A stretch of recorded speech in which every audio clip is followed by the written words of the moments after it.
Olá investidor, seja muito bem-vindo a mais um vídeo aqui no canal Guilherme Invest e hoje vamos falar sobre a Copel e os resultados que a empresa divulgou recentemente referente ao terceiro trimestre de 2021. Resultados esses que me surpreenderam positivamente.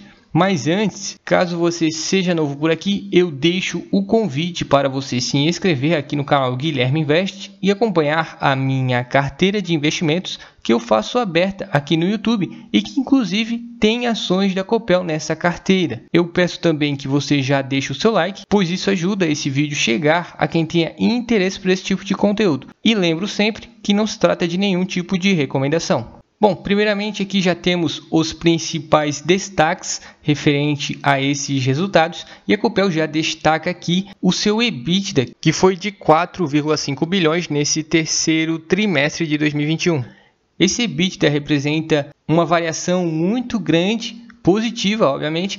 Entretanto, houve alguns fatos não recorrentes e esses fatos foram o desinvestimento da Copel Telecom e a repactuação do risco hidrológico, que afetou o EBITDA da empresa. Tirando esses dois fatos, temos aqui um EBITDA ajustado de 1,3 bilhão e isso representa um aumento de 3,8% comparado ao terceiro trimestre de 2020, ou seja, mesmo excluindo esses fatos não recorrentes, o EBITDA teve uma variação positiva. Lembrando também que em 30 de novembro a Copel vai pagar os seus dividendos que recentemente foram provisionados e será aí 1,4 bilhão que será pagos pela empresa. Foram dividendos bem generosos que a empresa recentemente anunciou para os seus acionistas. Também houve a adesão de 509 empregados ao sistema de demissão incentivada da Copel e nesse terceiro trimestre a Copel terminou com um caixa de quase 5 bilhões de reais. Nesse momento a Copel tem um valor muito significativo em caixa e talvez esse dinheiro possa ser convertido em dividendos para os acionistas.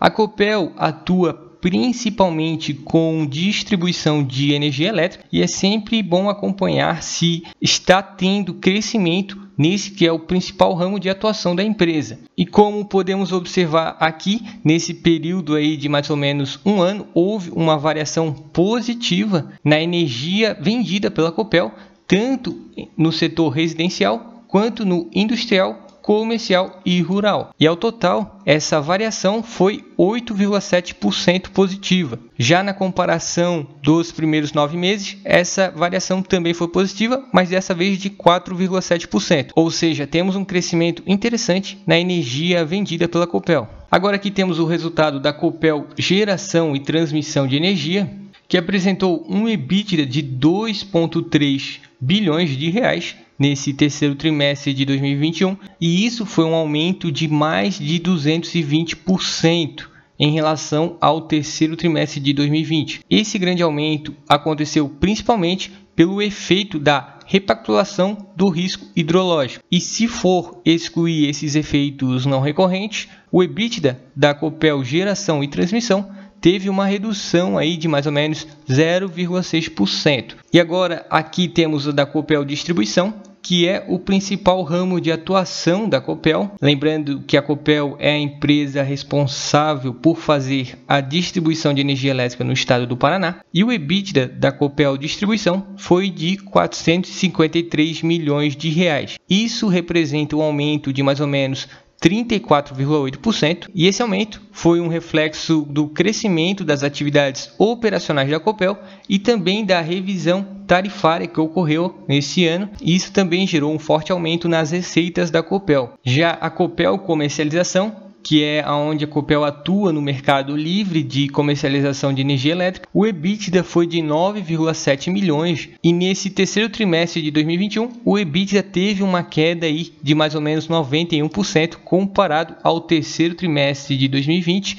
que apresentou um EBITDA de 107 milhões de reais. Obviamente que essa grande queda também aconteceu devido ao momento atual que estamos passando. Levando em conta todo o momento atual, a Copel em geral se saiu muito bem em todos os seus ramos de atuação. Sobre o CAPEX, que são os investimentos que a Copel está fazendo, principalmente em suas novas usinas de geração de energia, está previsto para esse ano de 2021 um investimento de quase 2 bilhões de reais. E levando em conta o que a Copel já investiu no primeiro trimestre, segundo e terceiro, provavelmente a Copel vai atingir os investimentos que a empresa previu, e esses investimentos estão acontecendo principalmente no setor de geração e de distribuição de energia elétrica. E sobre o endividamento da Copel, atualmente a dívida bruta representa cerca de 47% do patrimônio líquido da empresa, ou seja, a Copel não está utilizando muito capital de terceiros para os seus investimentos, e o total dessa dívida é de mais ou menos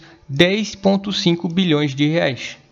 Um ponto interessante a ser levado em consideração é que a Copel tem um caixa de quase 5 bilhões e, analisando o cronograma dessa dívida, podemos perceber que só o que a Copel tem de caixa, facilmente a empresa pagaria o seu endividamento de pelo menos os próximos 3 anos.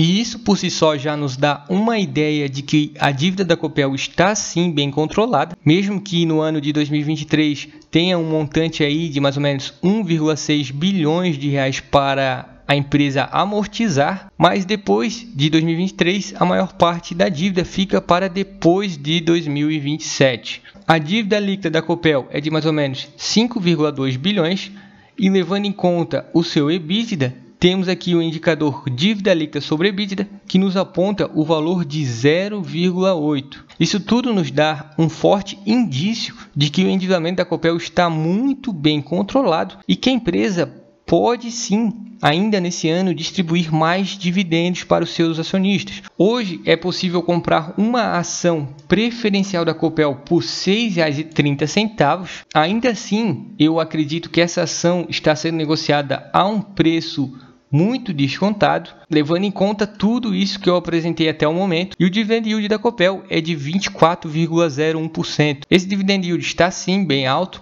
principalmente porque houve algumas distribuições não recorrentes, mas ainda assim, nos próximos anos, a Copel deve sim pagar bons dividendos para os seus acionistas, levando em conta a sua nova política de dividendos e a sua fácil geração de caixa. Agora, será mesmo que por R$ 6,30 as ações preferenciais da Copel estão baratas? Um indicador que nos dá uma ideia de que sim, essa ação está barata é o preço sobre o lucro. O preço sobre o lucro da Copel tem uma média de 7,6, o que por si só já é uma média bem baixa. Entretanto, o preço sobre o lucro atual é de 4,9, o seu menor valor dos últimos anos. Ou seja, em menos de 5 anos, a Copel vai gerar de lucro a sua cotação atual. Esse indicador nos dá realmente uma ideia de que as ações da Copel estão sim sendo negociadas a um preço muito interessante. Um outro indicador para avaliar se uma ação está cara ou barata é o preço sobre o valor patrimonial,